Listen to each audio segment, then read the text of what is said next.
Welcome to this new IT/OT Insider video. This one is on industrial AI, not just about the buzzwords, as you'll discover later in this video.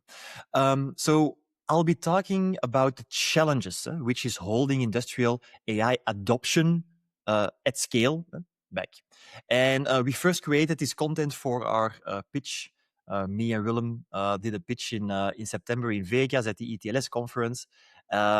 Which was very interesting because we were talking to an IT first audience there. So we wanted to figure out a way to explain industrial AI. And by doing so, we actually came to the conclusion that there are two major things which is holding back adoption at scale.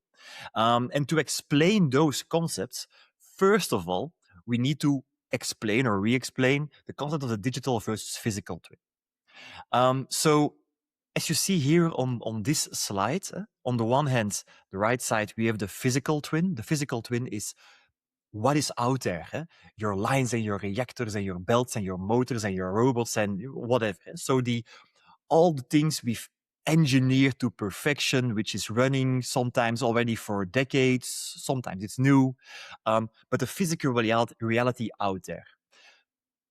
The digital representation of that physical reality is what we call the digital twin. Now, the word digital twin is misunderstood, misused already now for many, many years, because in reality, there is not just one digital twin. We have several ones. The digital twin consists of a variety of applications, your SCADA systems, your historians, your maintenance systems, your lab systems, ERP, simulators, you name it. So all different systems, they all serve a particular purpose. They are built for a specific thing. And operators, engineers, technicians, they are using one or several of those digital twins to bridge the digital to physical world. So they use a SCADA system, or they use the engineering system, or they use a lab system, and they bridge from the digital world to the physical world, or they make the bridge from the physical world to the digital world. One of the problems, obviously, with these sets of digital twins is that, as you might imagine, they are often not connected. They are often standalone systems. And even if we would be connecting them, you'll see that other naming conventions are being used. They work on other parts of the data, they have the one system stops at a certain level, and then another system goes into much more detail. But it's often difficult to link those systems to each other using a very unified way. So we have our operators or engineers bridging the digital and the physical world. Now, they can't do that for every decision, for every control decision being made. So luckily, things are automated. Already in the 70s, 80s, we started automating our plans as much as possible. And automation is basically where, if there is something we can describe in a deterministic way, in a way where you say, like, okay, if this happens, then do that. If we measure this, then change that.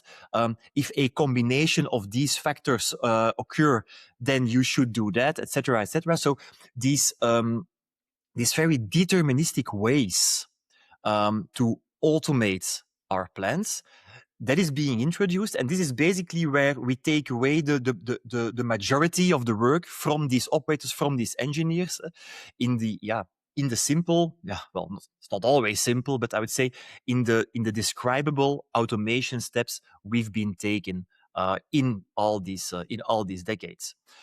Where do operators, where do technicians come into play? For all the things which are outside those described limits. So for things which are non-deterministic, for things which are unforeseen, when, for example, an alarm sounds, when there is something regarding safety or changes, or you name it, once the deterministic definitions of when this happens, do that, when you measure this, then do that, when we go outside those boundaries, that's where the operators, where the engineers, where the technicians step in. And so the next question here is, where does AI fit in today? Because I think this is clearly the status quo. Everybody working in operations, everybody working in manufacturing understand that this is the status quo.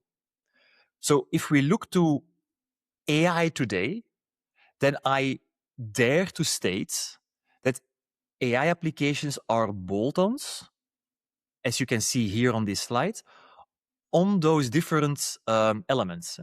So that means that bolt-ons on your sensor data, making it easier to search through data, making it easier to find certain patterns. Bolt-on on your production data, for example, to optimize planning systems. Bolt-on on your quality data to find quality problems easier, etc., etc. So on the side of the digital twin, we find those bolt-ons, and they can be really, really clever bolt-ons, but they are still bolt-ons. They do not replace that entire part of the ecosystem.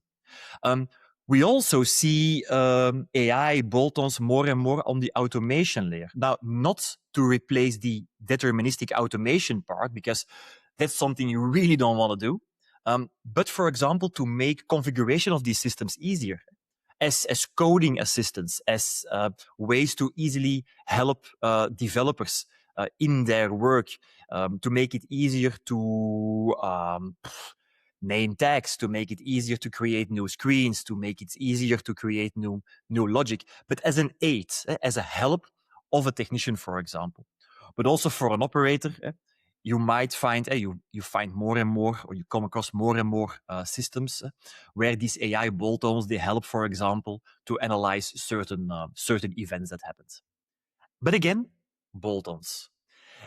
And then the question is, what do we need to do in order to really advance the application of industrial AI in our plants, to maybe go to that autonomous, dark, lights out manufacturing type of things we've been talking about? Is that far-fetched or not?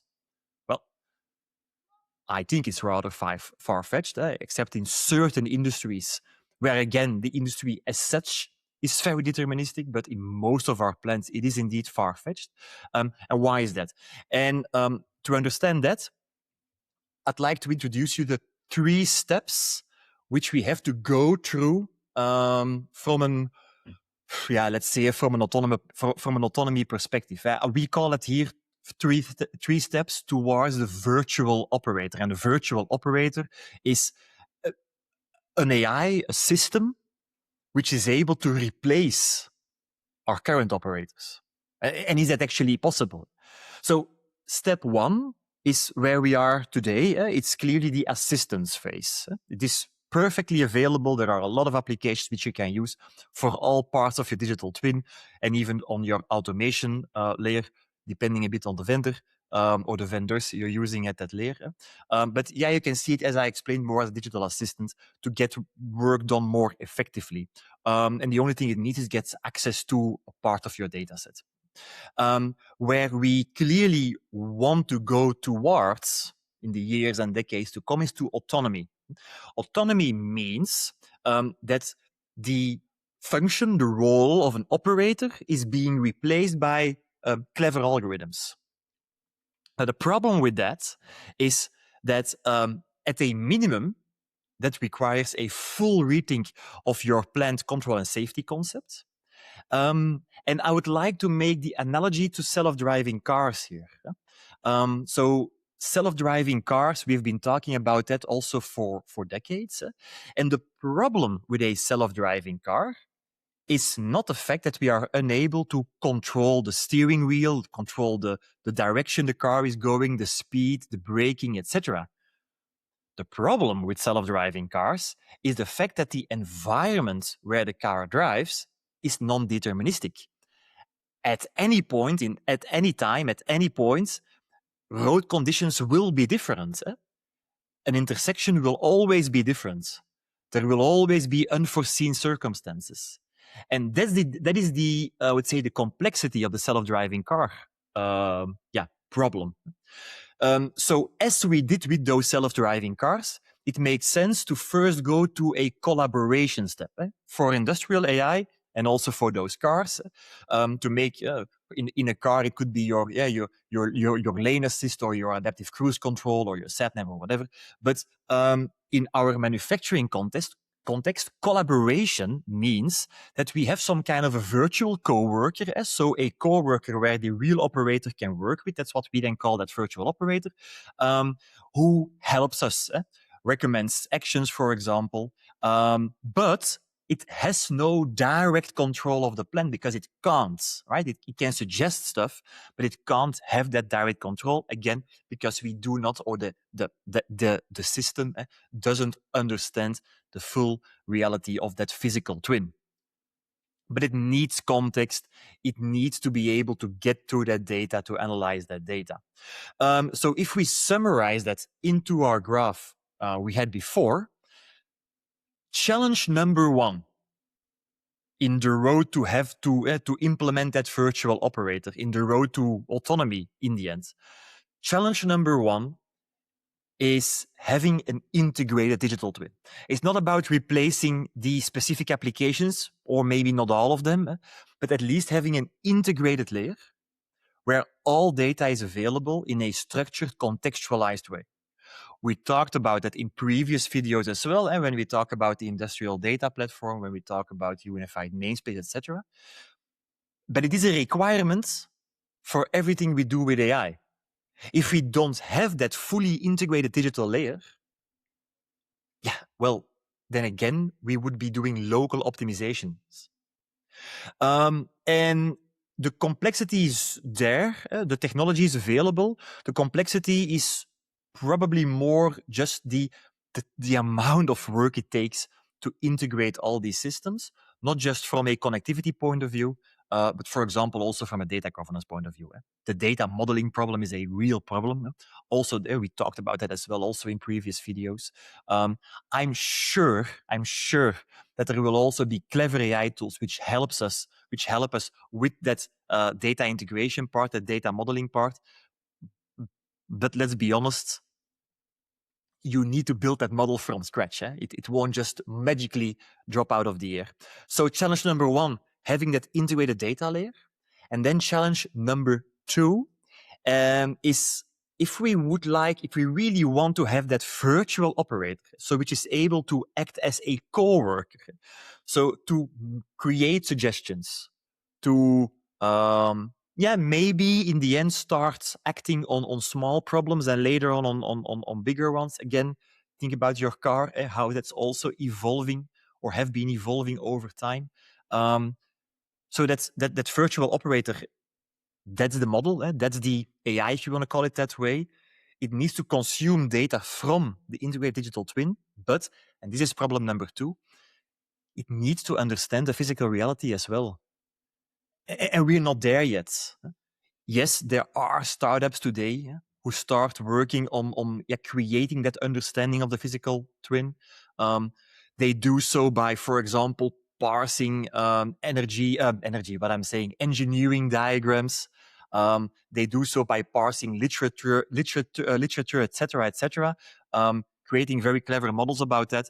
But this is a very, very, very tough challenge to solve, and we'll be working on that part for the many years and probably even decades to come. But that needs to happen. If we don't understand the physical reality, we will never be able to cope with those undeterministic things, stuff we haven't described. And as long as we don't do that, there is no replacement of the human operator. Full stop. So with that, I hope I gave you a bit of additional insights in the problems around industrial AI. I think we're making great steps. Again, it's important here to understand that that data foundation is everything. It's so important. But it's also important to understand that there is no silver bullet yet. There is no magic solution. It is simply impossible to use some historical data to understand that physical twin. It can't. It's impossible. I've seen companies trying it and they all fail. we need to step into understanding that physical twin. And that's not something for end users to solve. It's also not something for data ops solution providers to solve. Those are very, very specific problems, very hard problems. And unless we get those solved, we will remain in step one and a little bit maybe in step two. Was that a bit too pessimistic? Was that a bit too negative? I think it's more realistic. That's maybe as a final note, now that I think about it, I obviously, I want to look forward. Obviously, I want to understand what is possible in the future. But sometimes, I see all these claims, and it's good to take things step by step. And I hope this small explanation helps you also in understanding why it's important to take these things step by step. Thank you very much for watching. If you aren't subscribed yet, make sure to do so. If you go to itotinsider.com, you can find our blog, our podcast, etc. And for those who want to understand more what it takes to architect a modern digital organization, both from the organizational side as well as from the technical side, there is our ITOT Academy. So you can go to itot.academy to find agenda and pricing. Thanks for watching, and until we see each other again, bye-bye.